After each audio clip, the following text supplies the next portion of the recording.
हुई गवासा पुल के इस ऐतिहासिक व बहुप्रतिष्ठित प्रांगण में आप सभी श्रोताओं का वंदन, अभिनंदन और स्वागत करती हूँ। लोकतांत्रिक मूल्यों की रक्षा। जी हाँ श्रोताओं, यही वह विषय है जिसपे अपने विचारों को वाणी का रूप देने के लिए आज इस मंच पर मैं उपस्थित हुई हूँ। हाँ, बस भारत देश की वासी हूँ जिसके होठों पे गंगा और हाथ में तिरंगा है। वो भारत जो चाणक्य नीति और आर्यभट्ट के शून्य के लिए जाना जाता है। वो भारत जिसके योग तथा सनातन संस्कृति का लोहा पूरा विश्व मानता है। लेकिन मान्यवर, इस दौर में वो एक चीज जो हम लोग दिन प्रतिदिन भूलते जा रहे हैं, वो है लोकतांत्रिक मूल्यों की रक्षा। लोकतंत्र है क्या? लोकतंत्र जनता की शक्ति है। लोकतांत्रिक मूल्य उन आदर्शों को कहते हैं जो लोकतंत्र को सुचारू रूप से चलाने के लिए आवश्यक माने जाते हैं, जैसे स्वतंत्रता, समानता, न्याय और जनसहमति। लेकिन मान्यवर, लोकतांत्रिक मूल्यों के पतन से महिलाओं का शोषण, बंधुआ मजदूरी, जातिवाद जैसी नकारात्मक चीजें अपनी चरम सीमा पर पहुंच गई है, जिन्होंने हमारे भारत देश के माथे पर ऐसा बदनुमा दाग लगा दिया है कि ज्ञान तथा संस्कृति के बारे में जाने जाने वाला भारत आज जातिवादियों और भ्रष्टाचारियों की लाइन में अग्रणी है।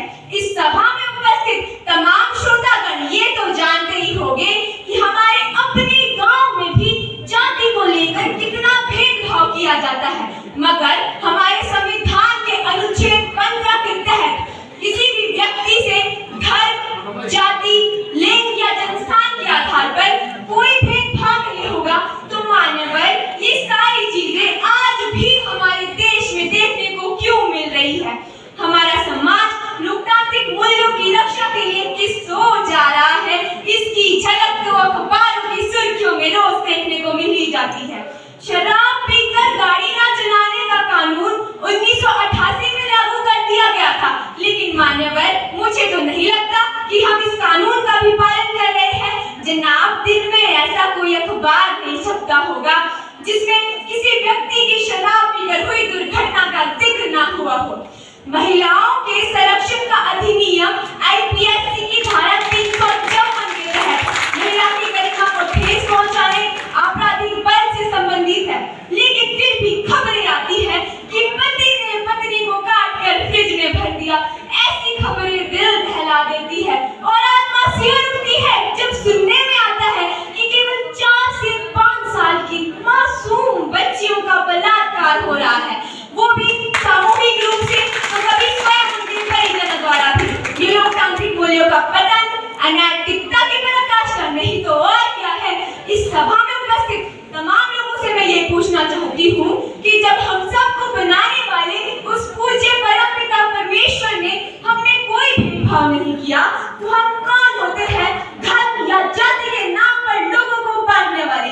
कहते हैं कि सांप के डसने से केवल एक व्यक्ति के शरीर में ही जहर फैलता है, परंतु एक जातिवादी के डस लेने से समूचा समाज विषाक्त हो जाता है। तो आज इस मंच के माध्यम से मैं तमाम श्रोताओं को ये कहना चाहती हूँ कि नफरतों के इस जहर को दिलों में ना बदलने दो। जरा गौर फरमाइएगा, नफरतों के इस जहर को दिलों में ना बदलने दो, चंद कदमों की दूरी को मीलों में ना बढ़ने दो। प्यार, मोहब्बत, भाईचारे का एकजुट भारत देश है हमारा। इसमें लोकतांत्रिक मूल्यों का पतन करके जातिवाद या भ्रष्टाचार में ना बदलने दो। इसे जातिवाद या भ्रष्टाचार में ना बदलने दो। और ये सब तभी हो सकता है जब हम सब मिलकर संकल्प ले। हमारे शास्त्रों में भी कहा गया है कि यम यम चिंत्यते कामम तम तम प्राप्नोति निश्चितम परम ऐश्वर्यम अतुलम प्राप्स्यते भूतले पुमान। अर्थात कोई भी व्यक्ति अपने मन की दृढ़ संकल्प शक्ति से अपनी इच्छा को निश्चित ही पूरी कर सकता है और अपार ऐश्वर्य को प्राप्त कर सकता है।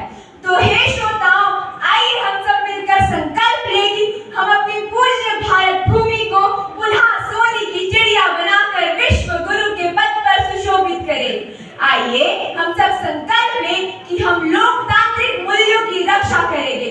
यकीनन समस्या बहुत बड़ी है और समय व साधन कम है, परंतु संकल्प से ही सिद्धि प्राप्त की जा सकती है। तो हे सभासदों, अपनी वाणी को विराम देने से पहले मैं सिर्फ इतना ही कहना चाहती हूँ कि उलझने बहुत है पर मैं झेलती रहूंगी। जरा गौर फरमाइएगा, उलझने बहुत है पर मैं झेलती रहूंगी। वक्त ने मैदान में उतारा है तो मैं खेलती रहूंगी। लोग कहते हैं तू पागल हो जाएगी, लोग कहते हैं तू पागल हो जाएगी, मैं सुनते रहती हूँ। लोगों की बातों को मन में दबाए सपने बुनते रहती हूँ, लेकिन इस सभा में उपस्थित तमाम लोगों को मैं ये बताना चाहती हूँ कि जिस दिन सोच बदलेगी उस दिन विश्वास बदलेगा और मेरा संकल्प